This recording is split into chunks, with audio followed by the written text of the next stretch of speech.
Real success does not happen overnight. And a lot of us can get impatient because we see like some people who just boom and all of a sudden their careers just exploded and imploded. And they're just everywhere and we don't know like where the F did this person come from. The thing that we're learning now is like we really don't know what goes on behind closed doors, and we really don't know how this person got to where they were. You don't know if that person was struggling for a long time to become who they were and then they had their big break and now they're new to your radar. You also don't know if maybe that person sold a part of themselves to get to where they are quicker. We don't know. But what you do know is watching that and listening to what other people are doing is not going to help you become who you're supposed to be.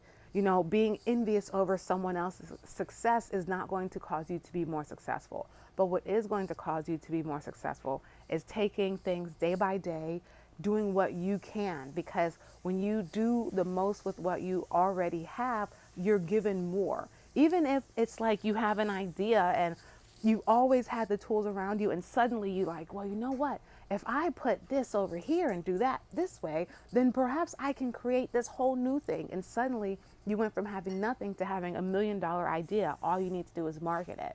So it's not about what you have already. It's about what you can do with what you have, what you can create with what you have. What talents do you have? What do you like to do? Find your passion. Here's an activity. Write down the things that you like to do and just go all the way in, write it down. And you're going to make a feasibility and a profitability chart. So right next to all of those lists of things that you like, you're going to put one side F, one side P. Feasibility from a scale from A to E. That's how I do it. You can do 1 to 10, whatever. But if something is feasible, meaning that it's easy for you to do, and if it's easy for you to do, that just means that it's something that's in your power and you can start doing it today.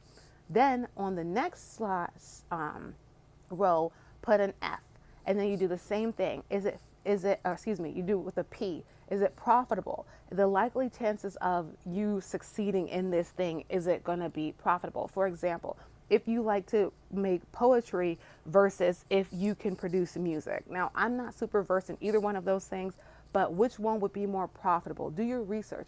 And then from there, you can kind of narrow down, okay, well, out of all of these things, what has 2 A's? What's feasible for me and has a high likelihood that it's going to be profitable?